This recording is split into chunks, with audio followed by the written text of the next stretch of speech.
Yes, ma'am. Okay, ma'am. How can I help you? I woke up this morning and my daughter was not in the house. I don't know if she walked out or I don't know what's going on, but she's not here. How old is your daughter? She's 5. At first glance, this just looks like any other security camera still. A man carrying a child, standing in front of an elevator. The girl looks up, her bare feet hanging over the man's arm. Nothing about this image seems alarming. But what you're looking at isn't just any ordinary moment. This image holds a reality far worse than it appears. And by the time the truth came out, it was already too late. On the night of November 9th, 2009, Mario McNeil was at home in Fayetteville, North Carolina. He lived on Washington Drive, sharing a home with the mother of his young child. That night, he had been drinking and using cocaine for hours. At some point, he started texting women, scrolling through the contacts in his phone, looking for someone to meet up with. One of those women was Brenda Davis, but she never saw the messages. Her phone was off. So, McNeil moved on, texting another woman who lived in Sleepy Hollow Mobile Home Park, about 6 miles away. She responded, and by 3 a.m., McNeil was in the trailer park, waiting. But when he got there, the woman had fallen asleep. McNeil tried Brenda again, still no response. But that didn't matter. He knew Sleepy Hollow well. He had dated Brenda Davis in the past, and he was familiar with the mobile home where she lived with her sister, Antoinette Davis, and her children. And according to court records, he knew how to get inside, even if the door was locked. What happened next would change everything. At around 5:30 a.m. on November 10th, 2009, Brenda Davis and her boyfriend, Jeroy Smith, woke up briefly when they heard a noise, like someone opening their bedroom door. But after a moment, everything went quiet again. About 30 minutes later, at 6 a.m., Brenda's sister, Antoinette Davis, walked into their room and told them something was wrong. Her 5-year-old daughter, Shaniya, was missing. While Antoinette stepped outside, supposedly looking for her daughter, Brenda's son spoke up. He had seen Mario McNeil inside their home. Brenda immediately urged her sister to call the police, but Antoinette hesitated. She waited nearly an hour before finally reporting her daughter missing at 6:52 a.m. By then, the Fayetteville Police Department had launched a search. An Amber Alert was issued, and officers began questioning Antoinette. At first, she told them she had no idea what had happened to Shaniya. Then, she changed her story. She accused her boyfriend, saying he was responsible. Based on her claims, police arrested him. But then, something changed. During the investigation, authorities obtained security footage from a hotel nearly 40 miles away. The video, which wouldn't be released to the public until 6 days later, showed a man carrying Shaniya through the hallway. That man wasn't Antoinette's boyfriend. It was Mario McNeil. Now, McNeil became the prime suspect. On November 13th, he turned himself in. He was charged with kidnapping, but refused to say anything about where Shaniya was. Meanwhile, Antoinette's story continued to fall apart. At first, she claimed ignorance. Then, after being caught on security footage near the hotel, she changed her story again. For days, police worked under the assumption that Mario McNeil had broken into the home and taken Shaniya. But the truth was far worse.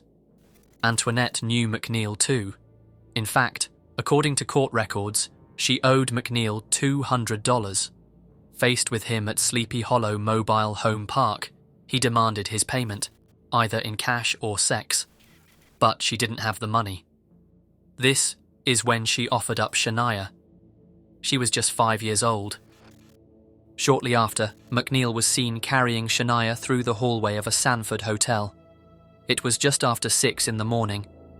Less than 90 minutes later, at 7:35 a.m., McNeil left the hotel, still carrying the 5-year-old.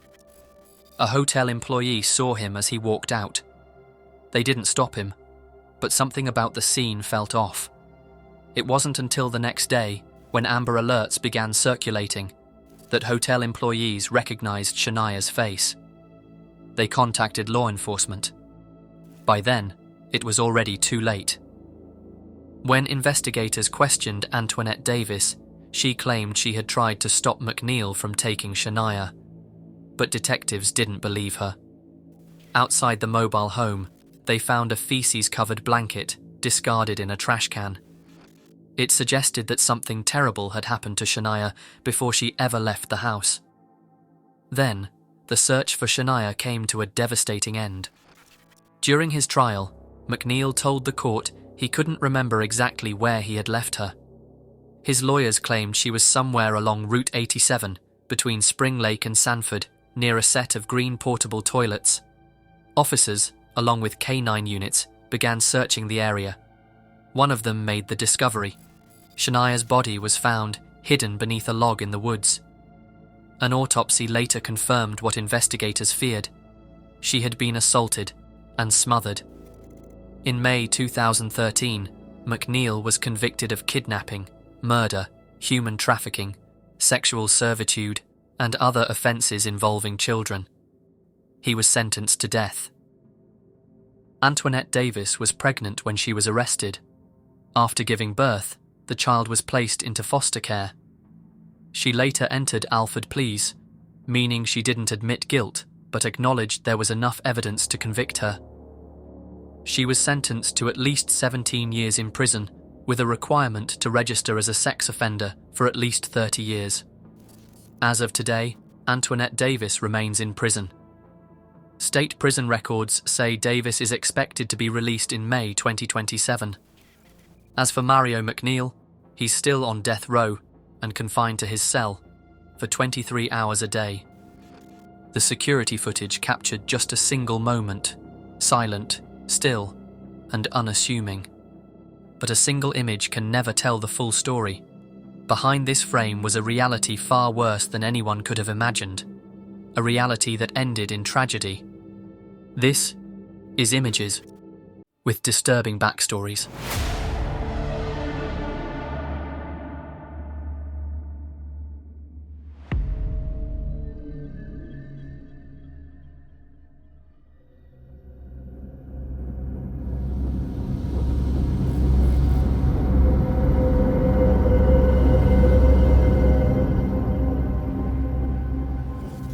This is the last known image of Brian Shaffer.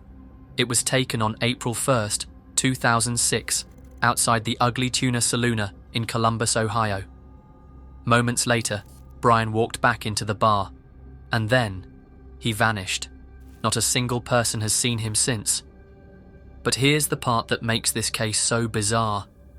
Security cameras covered every exit. And yet, there is no footage of Brian ever leaving. So the question remains, where did he go? Brian Shaffer was born in 1979 in Pickerington, Ohio, a suburb outside Columbus. He was tall, athletic, and charismatic, the kind of person who made friends easily. After earning a degree in microbiology from Ohio State University, Brian continued his studies at OSU's College of Medicine in 2004. But despite his path in medicine, he often talked about a different dream: owning a beachside bar, playing music, and living a laid-back lifestyle. In early 2006, Brian faced a devastating loss. His mother, Renee, passed away from myelodysplasia, a rare form of cancer. Those close to him said he was struggling, though he rarely showed it. He confided in his girlfriend, Alexis Wagoner, about how difficult it was, even suggesting at one point that she might be better off without him. But despite everything, Brian kept moving forward. He and Alexis had planned a trip to Miami for spring break, set to leave on April 3rd. Friends believed he was planning to propose during the trip. On Friday, March 31st, 2006, at around 9 p.m, Brian met up with his friend and former roommate, William Clint Florence, at the Ugly Tuna Saloona, a second-story college bar in Columbus, Ohio. It was the start of spring break, and the city's nightlife was packed. Brian had invited his brother, Derek, and his girlfriend, Alexis, but both had other plans. An hour later, Brian called Alexis, who was visiting her family in Toledo. He told her he loved her and couldn't wait for their Miami trip in a few days. That would be the last time she ever spoke to him. Over the next few hours, Brian and Clint bar-hopped through the city, stopping for drinks at multiple places. At some point, they ran into a friend, Meredith Reed, who offered to drive them back to the Ugly Tuna. Once there, she decided to join them for another drink. At 1:15 a.m., security cameras captured Brian, Clint and Meredith riding the escalator up to the Ugly Tuna Saloona. This is the last confirmed footage of Brian entering the bar. At 1:55 a.m., Brian was caught on camera again, just outside the bar, talking to two women. After a brief conversation, he walked out of frame, heading back towards the entrance of the bar and out of view of the cameras. The two girls were later interviewed, and they said he re-entered the bar. But strangely, no camera ever recorded Brian leaving. When the lights came on at 2 a.m. and the bar emptied out, Clint and Meredith couldn't find Brian. They waited outside, assuming he had left ahead of them, maybe caught a ride or walked home. When they couldn't reach him, they eventually gave up and left. Brian never made it home.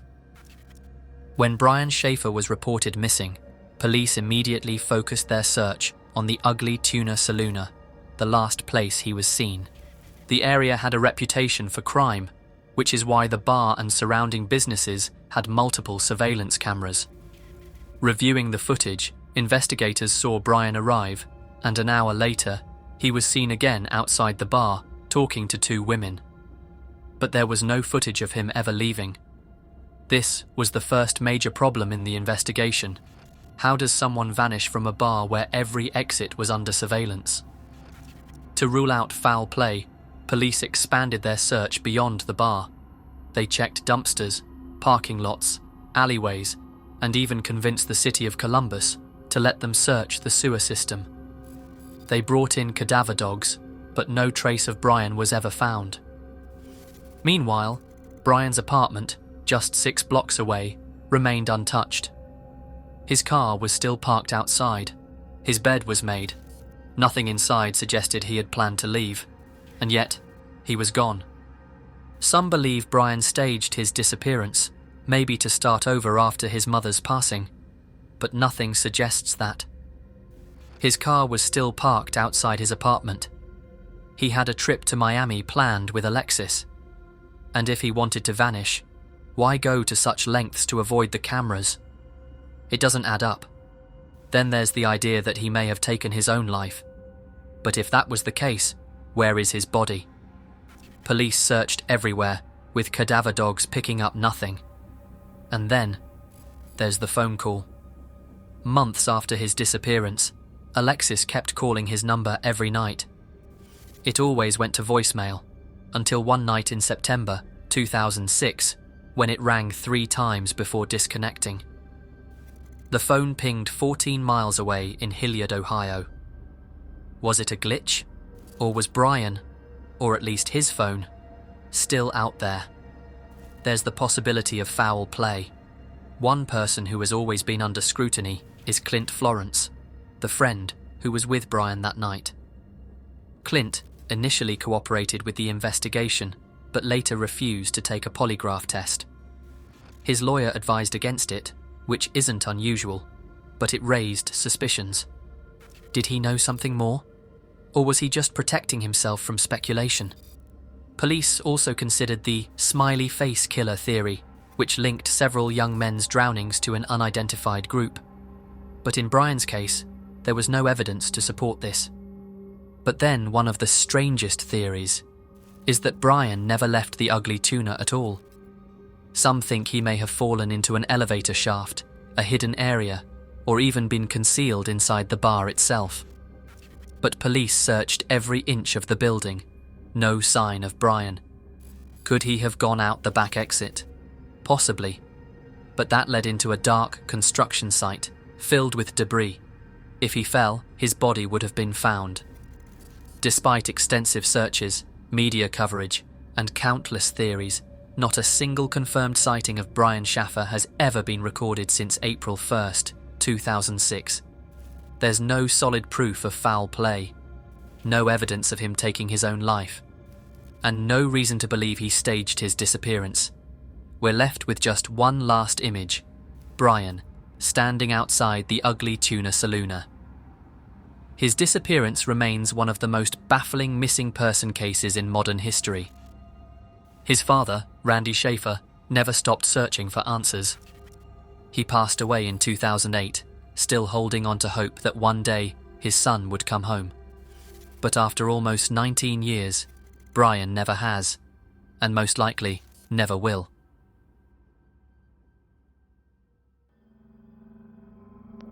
Is the patient breathing? I seriously don't know. There's a child. I've just seen there's a child here, and he's not physically breathing. He's with his mum, but he's just not responding at all. Captured on CCTV, a mother walks hand in hand with her 3-year-old son. Beside them, her boyfriend walks slightly ahead, hands tucked into his pockets. Just an ordinary shopping trip. But this footage would become a crucial piece of evidence in a case that left investigators and the public searching for answers. What happened after this moment would change everything. This is one of the last images of 3-year-old Alfie Lamb. Alfie was a typical energetic toddler, always running around, always smiling. People who knew him described him as playful and full of life. But for most of his short time in the world, he was surrounded by people who didn't seem to care about his safety. His mother, Adrienne Hoare, was 23. She had been in a relationship with Stephen Waterson, a nightclub worker with a history of violence and controlling behaviour, and adoptive father of Nigel Waterson, a former MP and lawyer. Hoare met him when Alfie was about 2 years old, and they started living together in Croydon. But this wasn't a stable home. Waterson controlled nearly every part of Hoare's life: who she spoke to, where she went, even her finances. She had no keys to their home, no real independence. He was unpredictable, and those around him were careful not to push his buttons. Court records later revealed previous assault convictions and reports from multiple young women who said he had threatened and manipulated them in the past. But despite this, Hoare stayed with him. On February 1st, 2018, Adrienne Hoare, her boyfriend Stephen Waterson, 3-year-old Alfie Lamb, and 2 friends, Emily Williams and Marcus Richardson, spent the day shopping in Sutton, South London. CCTV footage from that day captured Alfie running to keep up with his mother, trying not to fall behind. These snapshots would be the final moments Alfie would ever be captured on camera. When they reached the car, a 2-door Audi convertible, the group squeezed inside. The car wasn't built to carry that many people, so Alfie was placed in the rear footwell, directly behind the passenger seat. His mother sat behind him, with her feet on either side of him. Waterson was in the front passenger seat, with full control over its electronic adjustment system. As they started driving, Alfie became restless. The space was cramped, uncomfortable. He whimpered, shifting to try and get comfortable, his small body wedged between the seat and the car floor. Waterson, now getting annoyed at Alfie, did something he would soon later regret. He began to move his seat back. It pressed against Alfie, reducing his space. He immediately started crying, kicking at the back of the seat, desperate for relief. Waterson adjusted it forward for a moment, just long enough to give the impression that he was listening, then pushed it back again. The footwell, already tight, was shrinking. Alfie's cries got louder. He begged for space. Waterson's response was cold. "I won't be told what to do by a 3-year-old, he said. Then he pressed the button again. Hoare dismissed her son's distress, telling him to shut up. But Alfie wasn't just crying. He was being crushed alive. By the time they reached Waterson's home in Croydon, Alfie had collapsed. He wasn't breathing. The group scrambled, unsure of what to do. Medics were called, and as they desperately tried to revive him, Waterson saw only one way out. He ran. Hoare, still at the scene, was quick to defend him. When questioned, she told paramedics and police that she and Alfie hadn't even been in the car. She claimed they had taken a taxi home. It wasn't true, but she stuck to the story. 3 days later, Alfie died from crush asphyxia. Even then, Waterson refused to take responsibility. As police began investigating, he gave them a fake name and a false statement. He even sold the Audi to get rid of any evidence. But that wasn't enough. He needed to make sure no one talked. He threatened Hoare and the others, warning them to stick to the story or risk disappearing. He told them he had connections, power, ways to get rid of people. For a while, it worked. Hoare kept quiet. The others followed suit. But eventually, the cracks started to show. Hoare confided in her half-sister, Ashley Jeffrey, revealing the truth in a taped conversation that was later handed over to the police. And Waterson. He had other people to blame. He turned on Marcus Richardson, a man he had once referred to as a stepbrother. Waterson violently assaulted him in Crystal Palace Park, putting his foot on his head while filming the attack on his phone. He blamed Lamb for being a grass, a UK slang term for a person who tells the police about other criminals' activities. But it was too late. The lies were unravelling, and police were closing in. In court, Stephen Waterson denied using his family's political connections to shield himself from consequences. But for years, he had manipulated those around him, using power and intimidation to control people. His relationship with Adrienne Hoare was no different. She described feeling small compared to him, trapped in a cycle she had known since childhood. She had grown up in a violent home, lived in hostels as a teenager, and had been in unstable relationships. But none of that changed the reality of what had happened to her son.